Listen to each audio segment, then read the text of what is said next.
UN investigators accuse Israel of committing genocide in Gaza, blaming the Prime Minister and other top officials for incitement. Israel denouncing the report as fake and scandalous. This UN-backed probe is the strongest UN finding on Israel's conduct in Gaza yet. The Independent International Commission of Inquiry does not officially speak for the United Nations. Its 72-page legal analysis is based on the agency's Genocide Convention of 1948. The instrument was the first human rights treaty adopted by the UN General Assembly. It came in the wake of the Holocaust of the Second World War, when Nazi Germany systematically killed more than 6 million Jewish people. More than 150 states have ratified or ceded to this convention, including the US, the UK, Russia, and Israel. It provided the international community with the first legal definition of the term genocide, described as crimes committed with intent to destroy in whole or in part a national, ethnic, racial, or religious group. The convention defines 5 genocidal acts: killing members of a group, causing serious physical or mental harm to said members, intentionally subjecting the group to living conditions intended to cause its entire or partial physical destruction, imposing measures aimed at preventing the birth of children within the group, and forcibly transferring children from the group. At least one of those 5 acts must have occurred for a country to be considered to have committed a genocide. The UN-backed probe found reasonable grounds to conclude that Israeli authorities and forces committed the first 4 acts and have done so since the start of the war, or the enlargement of the conflict in October 7, 2023. No one is immune from the charge of genocide, and perpetrators can be put on trial and punished. Several atrocities in modern history have been declared genocides, including the cases of Srebrenica in 1995, Rwanda a year earlier, and Cambodia in the 1970s by the Khmer Rouge that left almost 2 million people dead. The Genocide Convention was born out of humanity's darkest chapters. Today, we witness in real time how the promise of never again is broken and tested in the eyes of the world. The ongoing genocide in Gaza is a moral outrage and a legal emergency. Member states must act now. For more, we're joined by Dr Melanie O'Brien. She's president of the International Association of Genocide Scholars and associate professor at the University of Western Australia. Thanks for joining us, Professor O'Brien. We just heard from Navi Pillay there. Member states must act now. So this report, 72 pages from the Commission of Inquiry set up by the UN Human Rights Council, it offers legal justification, but does it offer any tools for action to be taken now? So this is a report issued by a commission of inquiry that was mandated by the UN Human Rights Council. So it's not legally binding. It's not, for example, a judicial finding by a court, but at the same time, it contains very significant recommendations that it makes. The whole report is done in the style that we work in international law. They look at the crimes, they look at the facts, and then they apply the law to the facts on the ground. So in doing so, they came to the conclusion very definitively, very strongly, that Israel is committing genocide in Gaza and that the leadership is committing incitement to genocide.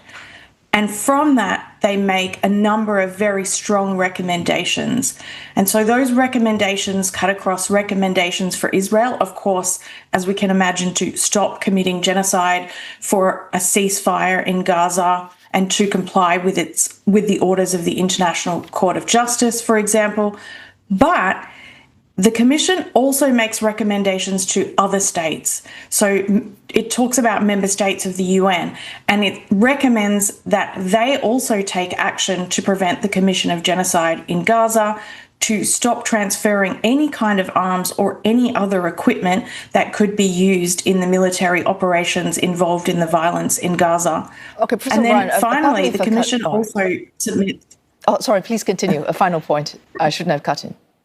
Yeah, just the last recommendations are actually to the prosecutor of the International Criminal Court to add charges of genocide to the existing arrest warrants that they have there. So all of this is quite significant. All right, several points to pick up on. Recommendations. So Israel likely, because it has not already done so, is unlikely to be accepting any recommendations from the Commission of Inquiry. But possibly, as you suggest, member states could feel compelled to abide by these recommendations. For example, not transferring arms or equipment to Israel or any third states. But this would need support from larger countries such as the United States, no? Well, each member state of the UN, any state can take their own actions. And it's also important to remember that while the recommendation of that other states stop transferring arms or other military equipment exists in this report, it's actually also an obligation on any states who are a party to the Arms Trade Treaty. So there are states out there who are already obligated under international law not to be transferring arms and equipment related to weapons or military equipment if they have strong reason to believe that they will be used in the commission of international crimes. And here, what this report does is it definitively puts every country on notice that genocide is being committed, and therefore every country needs to be aware of their own actions and what they're doing.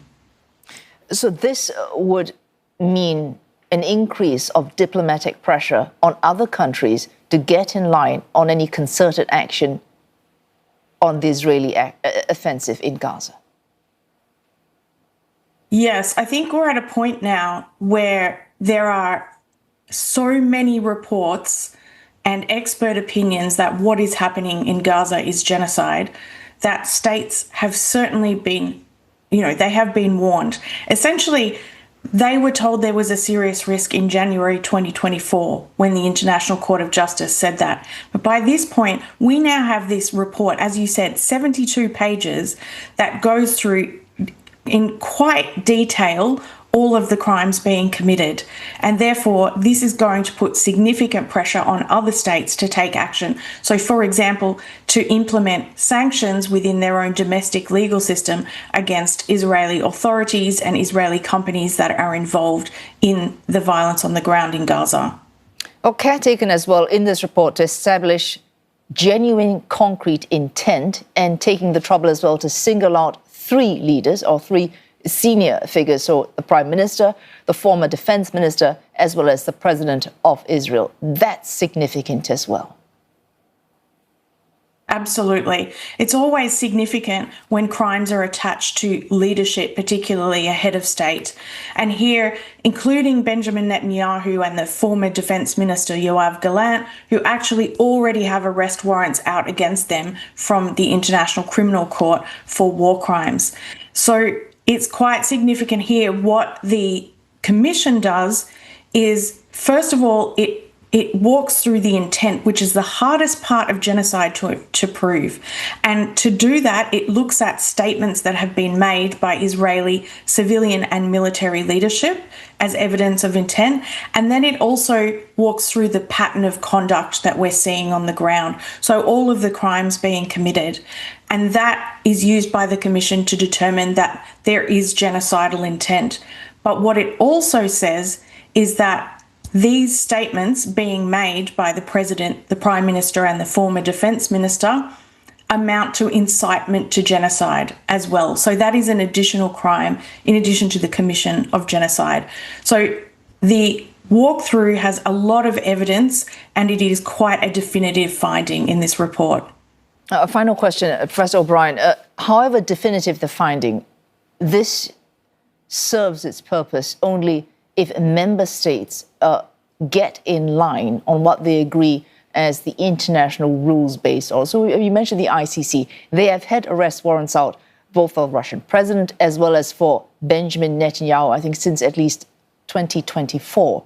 But they have managed to visit other countries with impunity.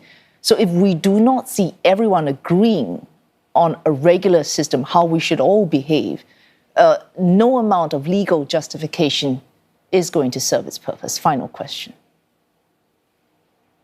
So this is the challenge at the moment. And I do want to say that it's really important to remember that even though there are certain countries or certain individuals who are in breach of international law, and in this case, that has been pointed out to be Israel and its leadership, but there are so many other countries that every day comply with international law. So it's still a functional system that we are so much better off with than without. But you do hit on the challenge of the International Criminal Court that doesn't have its own police force. So it does rely on member states to arrest and surrender any wanted individuals.